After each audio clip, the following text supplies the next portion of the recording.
Hey everyone, welcome back to Scrummy. Today it's all about the classic white loaf. That's what I'm making today. It's a beautiful loaf with a fluffy centre and a crunchy golden crust. This classic white loaf is really easy to make. So we're going to get started. In here I've got strong white flour. You can of course use plain or all-purpose flour, but just be aware you won't need to use as much liquid with those flours. So into this, I'm going to add in some fast action yeast, just put that one side, and some salt. I nearly forgot the sugar, so add in some sugar and mix it in. Now for the liquid, I've got some warm water in here, and into this I'm going to add in some melted butter and an egg. The melted butter and egg add richness to the loaf. You don't have to use them if you don't want. So I'm just going to mix this up. And now I'm going to pour half the liquid in here and just see how we get on when I mix it. So mix that in. You want the dough nice and soft, but you don't want it too wet either.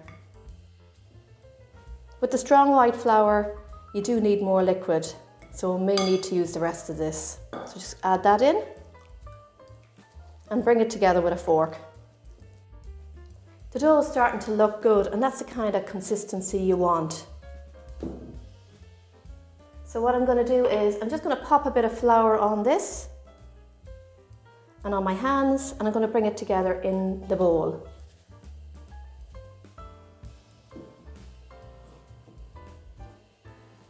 And now I'm going to get it out onto the worktop. Pop a little bit of flour there. And we need to knead this for about 10 minutes. If you've got a machine with a dough hook, just pop it in there and switch it on. It does all the work. But kneading bread is very easy. You just bring it together like that.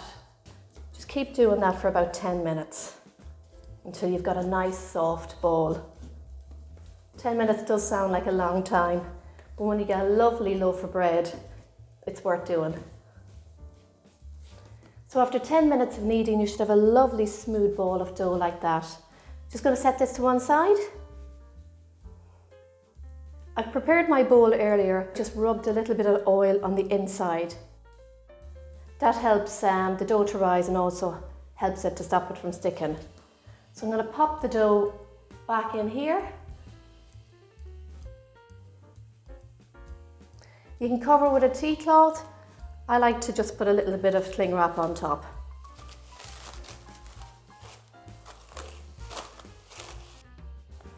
The dough is ready for proofing now, and proofing just means we want the dough to double in size, and the best place to do that is somewhere warm. My kitchen is nice and warm today, so I'm going to leave it here for about an hour. If you've got somewhere else warm in the house, like a nice sunny window or an airing cupboard, they're perfect places either. So I'll see you back here in 1 hour. It's been an hour, and as you can see, the dough has doubled in size. So just take the cling wrap off. And we're going to knock the air out. And you do that by just pushing your fist down through the middle like that. Now I'm going to turn this out onto a floured work surface so I can shape it for my tin. A little bit of flour on top, you don't need much. And just bring it together into an oblong shape, big enough for a 2-pound loaf tin. And this is okay now. So just get your loaf tin, and this is a 2-pound loaf tin. I've greased it with a little bit of oil and pop our yeast dough in there now. And just pat it down like that. Now get some cling wrap, and I've oiled this on the inside, and just cover it over. And there's no need to tuck it in, just let it sit on top because the dough is going to double in size. As before, to proof this the second time, you need to leave it somewhere warm. So my kitchen is nice and warm, so I'm going to leave it here to proof for the time that it needs to double in size.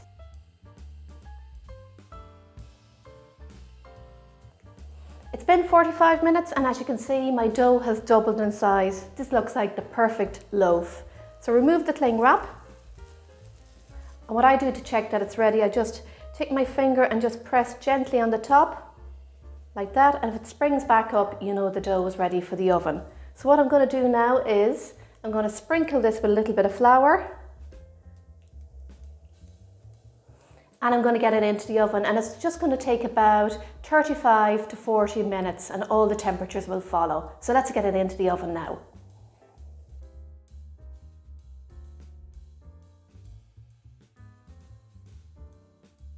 So here's my bread, fully baked, still warm, and smells absolutely amazing. I've let it cool down for about half an hour, as it's much easier to cut when it's cooled down, and it tastes way better too.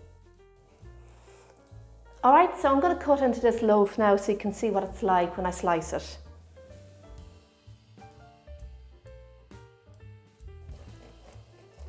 You can hear that nice crunch when I cut into it.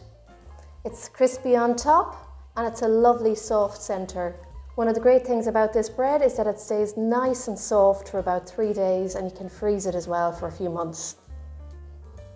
There you have it, a really easy white loaf for you all to make. It's not difficult, believe me, you're well able to make this, and look at the end results. A really soft centre and a crunchy top, everything you want in white bread.